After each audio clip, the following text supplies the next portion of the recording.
Hello everyone, welcome to my channel physics by Neetu. हमने अपने last वाले लेक्चर में condition for constructive and destructive interference के बारे में अंडरस्टैंड किया था। बहुत इंपॉर्टेंट टॉपिक है वो वाला, आपको ये याद रखनी है। कंडीशंस कंस्ट्रक्टिव इंटरफेरेंस के लिए एंड डिस्ट्रक्टिव इंटरफेरेंस के लिए। हमने पाथ डिफरेंस की बात भी की थी कि पाथ डिफरेंस कैसा होना चाहिए कंस्ट्रक्टिव इंटरफेरेंस के लिए एंड डिस्ट्रक्टिव इंटरफेरेंस के लिए। देखो, उससे पहले हमने एम्पलीट्यूड की वैल्यू फाइंड आउट की थी। Amplitude of the resultant wave जब वो सुपरपोज करती हैं, है ना, जब भी वो वेव्स कहाँ से निकलती हैं, कोहेरेंट सोर्स से निकलती हैं यंग डबल स्लिट एक्सपेरिमेंट में। तो एम्पलीट्यूड की वैल्यू ये वाली आई थी आपकी। आज हम इंटेंसिटी की वैल्यू को फाइंड आउट करेंगे। देखो, एम्पलीट्यूड को हम इस तरह से राइट डाउन कर सकते हैं इंटेंसिटी की फॉर्म में। जो इंटेंसिटी होती है वो डायरेक्टली प्रोपोर्शनल होती है स्क्वायर ऑफ द एम्पलीट्यूड। यहाँ से ये वाला रिलेशन कैसे आया ये हम अभी डिराइव करेंगे। देखो, ये दोनों फॉर्मूले बहुत इंपॉर्टेंट है, इससे रिलेटेड एग्जाम में न्यूमेरिकल्स पूछ लेते हैं। ठीक है, तो मैंने सोचा इस पर एक सेपरेट वीडियो बना दूँ, आप इसको अच्छे से अंडरस्टैंड कर लेना एक बार। देखो, रिजल्टेंट इंटेंसिटी आपको निकालना है। रिजल्टेंट इंटेंसिटी के लिए देखो, अभी हमें पता है जो इंटेंसिटी है वो कैसे वेरी करती है, वो डायरेक्टली प्रोपोर्शनल होती है किसके, एम्पलीट्यूड का स्क्वायर, इसके बराबर होता है। ठीक है, अब देखो हम थोड़ा सा रिकैप कर रहे हैं। हमने क्या किया था, दो वेव्स ली थी।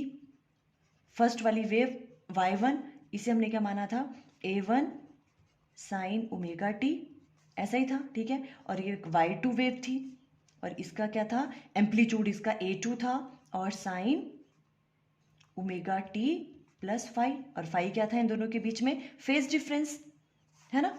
A1 और A2 क्या है, एम्पलीट्यूड ऑफ फर्स्ट वाली वेव का एम्पलीट्यूड A1 है और सेकंड वाली वेव का एम्पलीट्यूड A2 है, और फाइव इन दोनों के बीच में फेज डिफरेंस था। फिर हमने क्या कहा था, हमने जो आपके पास रिजल्टेंट वेव थी वो किसके बराबर आती थी, y equal to capital A sine omega T plus theta. ये हमने कैलकुलेट किया था। ठीक है, लास्ट वाले लेक्चर में।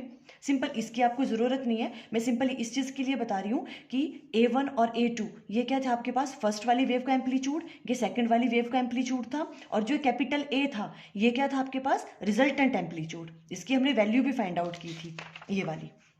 क्लियर है? ओके, हम यहाँ पे राइट डाउन भी कर सकते हैं। देखो कैसे, देखो इस तरह से, where A1 and A2 are amplitude of two waves and capital A is the resultant amplitude. ये वाली चीज़ हमने की थी लास्ट वाले लेक्चर में। अब देखो, हमें रिजल्टेंट इंटेंसिटी निकालनी है।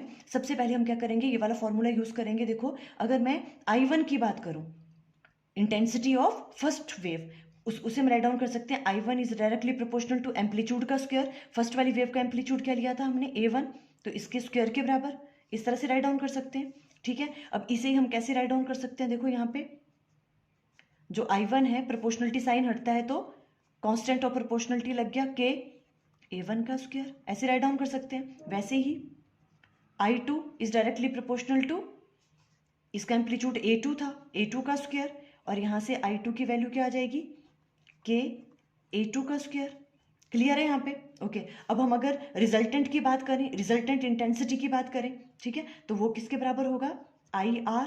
अगर हम उसे ले लें तो IR is directly proportional to किसके बराबर होगा आपके पास, A का स्क्वायर, बिकॉज रिजल्टेंट एम्पलीट्यूड क्या था, A। हम ऐसे राइट डाउन कर सकते हैं इसको, और यहाँ से हम क्या राइट डाउन कर सकते हैं, IR equal to, proportionality sign हटा तो के A स्क्वायर।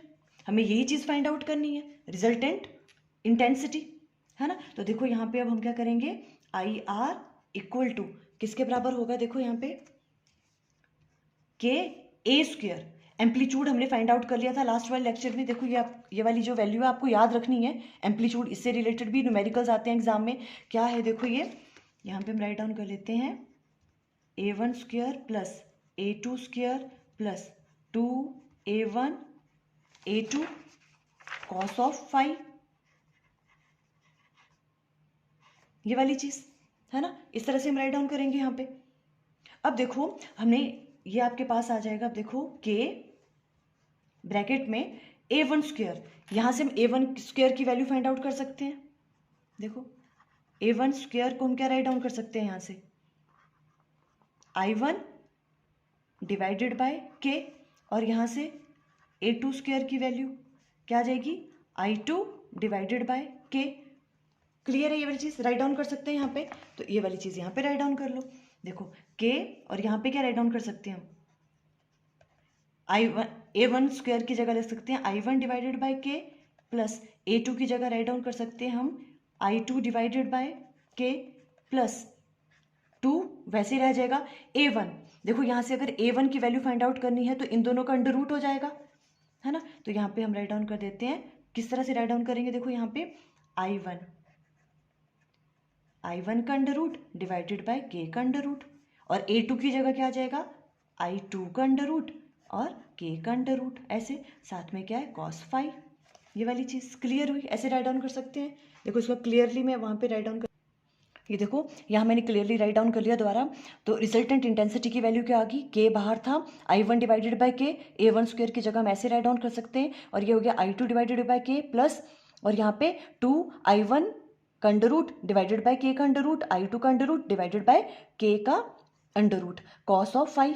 इस तरह से राइट डाउन कर सकते हैं यहाँ पे, ठीक है। तो यहाँ से देखो अब रिजल्टेंट इंटेंसिटी की वैल्यू आपके पास क्या आ जाएगी, ये के यहाँ पे, और यहाँ से भी के क्या निकाल दो, बाहर निकाल दो, ठीक है। हमने ब्रैकेट से बाहर यहाँ पे निकाल दिया, तो देखो क्या हो जाएगा, यहाँ अंदर क्या रह गया आपके पास I1 प्लस यहाँ आ जाएगा I2 प्लस, देखो ये रूट के है, ये भी रूट के है, तो मल्टीप्लाई करके क्या हो गया के ही, तो हम इसे बाहर लेके आ गए हैं, कोई प्रॉब्लम नहीं है यहाँ पे, है ना। तो ये वाली चीज़ रह जाएगी ऊपर वाली, और इसे हम I1 I2 इस तरह से कंबाइंड करके राइट डाउन कर सकते हैं, और साथ में आ गया cos फाई। के से के क्या हो गया, कैंसिल आउट। तो यहाँ पे आपके पास रिजल्टेंट इंटेंसिटी की वैल्यू क्या आ गई, I1 plus I2 plus 2I1 I2 under root cos of phi. ये वाला जो रिलेशन है ये बहुत इंपॉर्टेंट है, ये वाला रिलेशन ये आपको याद रखना है हमेशा, ठीक है। इससे रिलेटेड काफ़ी न्यूमेरिकल्स आते हैं, हम नेक्स्ट वाले वीडियो में कुछ न्यूमेरिकल्स भी डिस्कस कर लेंगे। ये रिजल्टेंट इंटेंसिटी की वैल्यू होगी, आपको मे बी आपके पास फेज डिफरेंस दे रखा होगा वेव्स के बीच में, और कहा होगा कि रिजल्टेंट इंटेंसिटी की वैल्यू फाइंड आउट करो, तो आपने सिंपल ये फॉर्मूला यूज़ करना है। क्लियर? ओके। अब देखो, क्योंकि एक और फॉर्मूला है, इसको ही सिंप्लीफाई करके मैं राइट डाउन कर रही हूँ, बिकॉज अगर आपके क्वेश्चन में इंटेंसिटीज की वैल्यू अलग अलग दे रखी होगी, मान लो कि दो वेव्स हैं जिनकी इंटेंसिटी एक की 2I है, दूसरी की 4I है, अगर इस तरह से गिवन है तो आप ऐसे ही सॉल्व करोगे ये वाला फॉर्मूला लगा के। अगर क्वेश्चन में आपको राइट डाउन किया हुआ है कि यंग्स डबल स्लिट एक्सपेरिमेंट में जो दो वेव्स हैं उनकी रिजल्टेंट इंटेंसिटी निकालो, अगर फेज डिफरेंस आपको गिवन है कुछ भी, है ना, तो उस वाले केस में आपके पास क्या है, I1 और I2 इनकी वैल्यू क्या होती है, सेम। बिकॉज हमें पता है, देखो यंग डबल स्लिट एक्सपेरिमेंट में जो भी आपके पास सोर्सेज थे वो कौन से होते हैं, कोहेरेंट सोर्सेज हैं वो वाले, है ना। वहां से जितनी भी वेव्स निकलती हैं उनकी इंटेंसिटी कैसी होती है, सेम। तो उस वाले केस में I1 और I2 की वैल्यू क्या होगी, सेम होगी। या तो ऐसा हो क्वेश्चन में यंग्स डबल स्लिट एक्सपेरिमेंट करके राइट डाउन किया है तो आपको I1 और I2 किसके बराबर ले लेने, I के बराबर, बिकॉज इनकी इंटेंसिटी सेम होगी। और अगर ऐसा राइट डाउन किया है कि कोहेरेंट सोर्स से निकल रही हैं वेव्स, उसका मतलब भी वही है, तो वहां पर भी इंटेंसिटीज की वैल्यू क्या होगी, सेम होगी, है ना। तो आप इस वाले फॉर्मूले को सिंप्लीफाई करके लिख सकते हो, किसके लिए, यंग्स डबल स्लिट एक्सपेरिमेंट के लिए, ठीक है। In Young's double slit experiment, मैं ऐसे राइट डाउन कर रही हूँ YDSE, तो उसमें क्या होता है, I1 इक्वल टू किसके बराबर होगा, I2 के बराबर, फर्स्ट वेव की इंटेंसिटी सेकंड वेव के बराबर होगी, और ये किसके बराबर मान लेते हैं, मान लो I, आप I0 भी मान सकते हो, ठीक है, I के बराबर। तब आपके पास रिजल्टेंट इंटेंसिटी क्या आएगी, देखो IR इक्वल टू, यहाँ आपके पास I प्लस 2, यहाँ पर भी क्या हो गया I, और ये भी हो गया I under root cos of phi. Clear हो रहा है? देखो तो IR की वैल्यू क्या आ जाएगी यहाँ पे, 2I प्लस, और यहाँ पे 2I स्क्वायर, ये बन जाएगा आपके पास I square under root cos of phi plus 2। देखो इससे ये चीज कैंसिल आउट हो गई, है ना, तो ये भी क्या बच गया आपके पास, 2I into cos phi. IR equal to, यहाँ से आप 2I को कॉमन ले लो, अंदर क्या आ गया, 1 प्लस कॉस ऑफ फाई। आप इस रिलेशन को भी याद रख सकते हो, ठीक है, थोड़ी कैलकुलेशन में आपको इजी हो जाएगा। बस ये वाला रिलेशन याद रखना है, I R equal to 2i 1 plus cos phi. पर ये कौन सा केस होगा, अगर आपको इंटेंसिटीज की वैल्यू गिवन नहीं है, ठीक है, और आपको कहा है कि यंग डबल स्लिट एक्सपेरिमेंट हम कर रहे हैं या तो कोहेरेंट सोर्स से आ रही हैं वेव्स, तो वहां पे I1 किसके बराबर होगा, I2 के बराबर, तो हम ये वाला फॉर्मूला यूज कर सकते हैं, ठीक है। अगर इंटेंसिटीज अलग अलग दे रखी है तो आप ये वाला फॉर्मूला ही यूज करोगे। क्लियर है? ओके, देखो ये आपके पास आ गया अब रिजल्टेंट इंटेंसिटी की वैल्यू। ओके, अब देखो कभी कभी क्वेश्चंस में इस तरह से भी पूछ लेते हैं, मान लो फॉर ब्राइट फ्रिंज, अगर आपको देखो फॉर ब्राइट